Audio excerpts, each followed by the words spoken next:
Jedlička. He's the president of Liberland. He is the creator of Europe's largest mesh network. He's also a founding member of the Czech Libertarian Free Citizens Party. In 2015, he did set up Liberland, was elected its president, and he's going to tell you a lot more about that fascinating story. Can you please give Vít Jedlička a very warm welcome to the stage?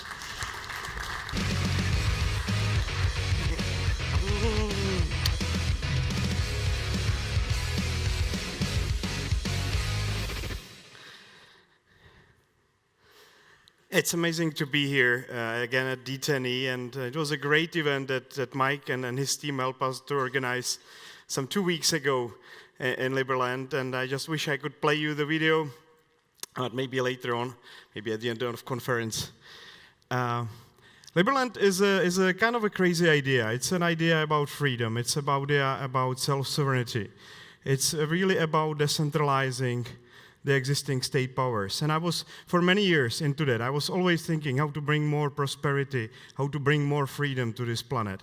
And I did different things now, which normally people don't mention. We also started this big mesh network, internet network, which is doing fairly well, and it's still growing with hundreds of thousands of people actually connecting to each other.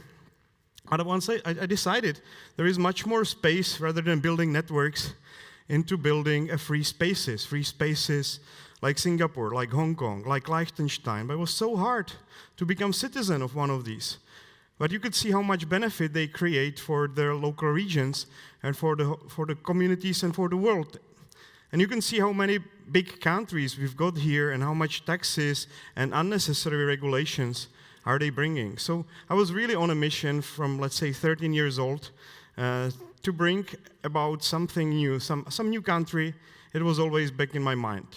And Liberland was portrayed by the big media as a world's foremost tax haven.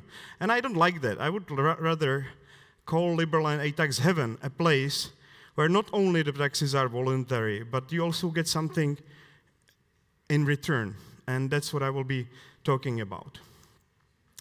Liberland was founded on 13th of April purposefully. It was the birthday of Thomas Jefferson, one of the guys that I really highly value for their contribution to the world. The United States has become very free for almost 200 years. A lot of things changed at the beginning of last century with the introduction of income tax and introduction of Federal Reserve and all these other institutions, but they have done a great job, and our constitution, the first draft, is greatly inspired by their work. But we wanted to go further. Of course, we were born at the same time like Ethereum, which is a revolutionary step in self-sovereignty and the decentralized technologies.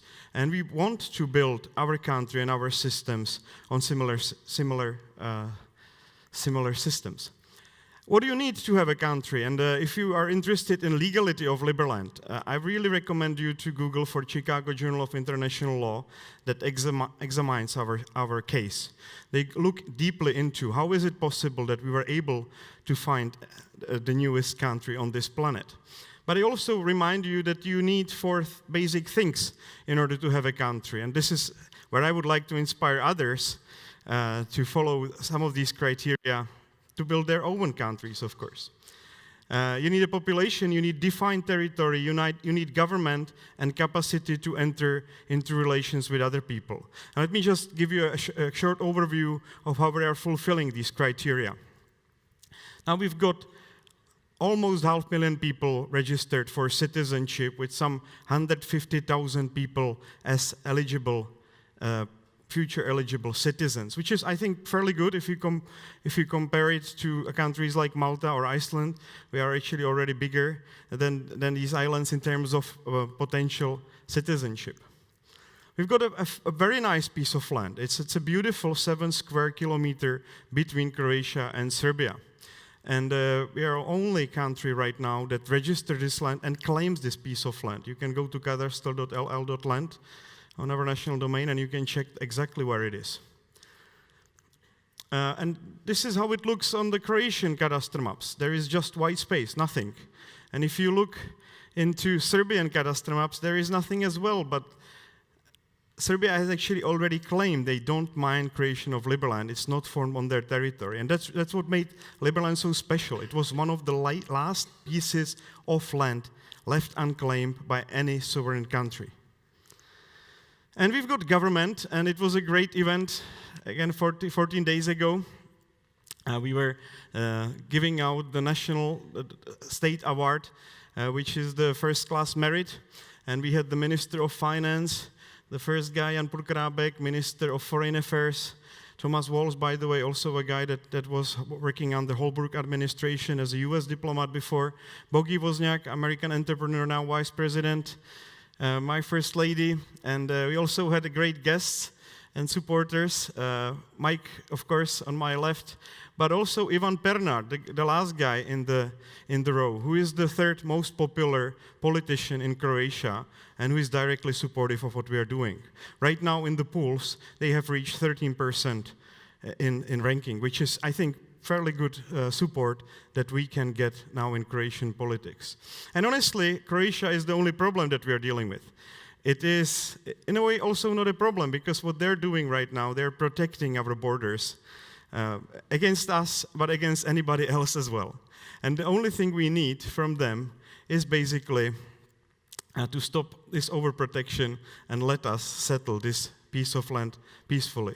But we need to, of course, show them that we are a serious power, that we are a reasonable group of people that want to deliver a large value to the whole region.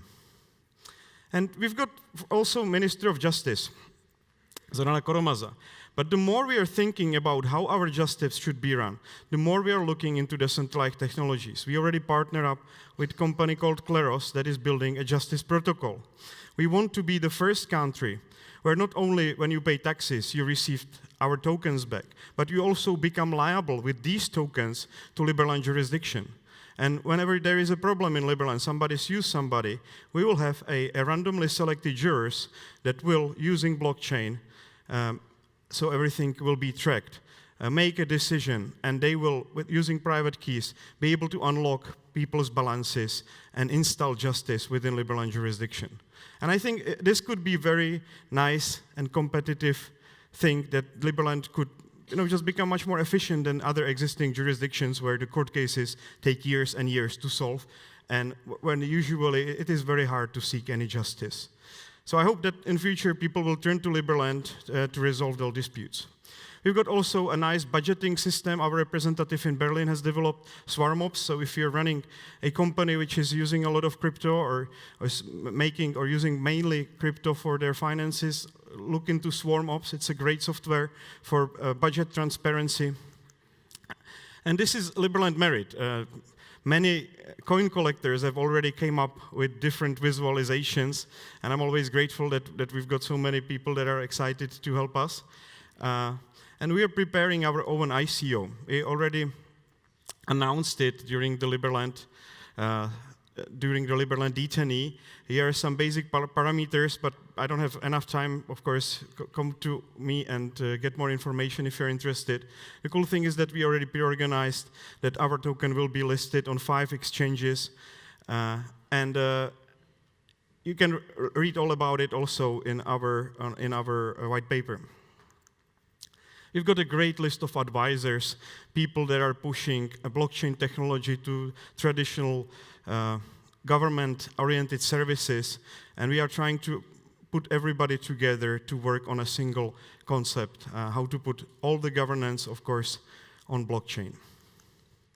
And we've got also a great list of representative offices. Now we have reached 100, covering most of the civilized world. I'm more than happy that today we will also open our representative office here in Tokyo. And it's kind of great to know that we've got enough support in each country on this planet that we can actually build an office out of it. This is not too long ago we opened our representative office in Belgrade. We've got lots of supporters in US as well. We've got 12 consulates there and many people that support us in US Congress and the US Senate. I was officially invited to come to Palestine to meet the ministers. We have actually signed the first recognition with another country, which is Somaliland. It was a very exciting event last autumn. to have a first diplomatic relation with other country. If you didn't know where Somaliland is, it's this part of Africa next to Somalia, next to Djibouti, and it's an exciting place which itself is lacking a recognition, international recognition, yet it is the same size as UK with 5 million people living there. And I think it's a kind of a great cooperation. It's a paradox that the country big like this, safely functioning, unlike Somalia for more than 26 years, it doesn't have the recognition yet. And it's a great opportunity also for Liberlanders, but I think for Somalilanders as well, because they've got what we don't have. They've got lots of land, but they don't have too much PR. We've got a lot of PR, and we've got very little land. So it's a nice cooperation between our two governments. This is our embassy that we are going to open officially soon. And the whole Africa is actually quite interesting for us. I'll be traveling in many other countries which are fully recognized for official state visits over the summer. But one of those places which really get me excited, and I didn't know about it before Liberland started, is Elgona. It's a great private city where nothing, literally zero, was built by government. There is no police force that would be, or there's one or two guys from the Egyptian police, but a part of that, the whole city was built as a private city. And it's also very exciting to go there. Feel free to join me on 12th of May when there will be a large conference where I'll be speaking. We have launched cooperation with chambers of commerce. We're working globally to build up Liberland chambers of commerce. So if you've got some blockchain business, feel free invited. You're invited, of course, to join our chambers of commerce, which is associated with every single representative office. This is a Brno Chamber of Commerce, which is the second largest chamber of commerce in Czech Republic, that invited us and inspired us to build the network. We also have a company registry. And it's interesting to see that it actually becomes necessary, as there are some fake ICOs now being run under Liberland jurisdiction. So just be aware that somebody is already using our good name to open up companies that are not really legit. But so we can always check them if they're at least registered in our company registry. And there is another great thing, which is the cooperation with Serbia and with Serbian free trade zones. And I'm more than excited to tell you that we have attracted a multi-million-dollar investment in the region during the last D10E conference. We actually have a mining operation, hotel, and some other investments coming. It's only 10 kilometers away from Liberland. It's a place with the cheapest electricity in Europe, a place with the cheapest labor in Europe, with no VAT, with zero import-export taxes. So it's a very exciting place to do business, actually, in Europe. So that's another thing where the Liberland Serbian Chamber of Commerce is quite active. And I'm close to finishing. This is just the picture with us from the trip, the boat trip to Liberland. This is the mayor of Apatin, the city that you saw there. And it's a really exciting time. And I'm not going to take any more of your time.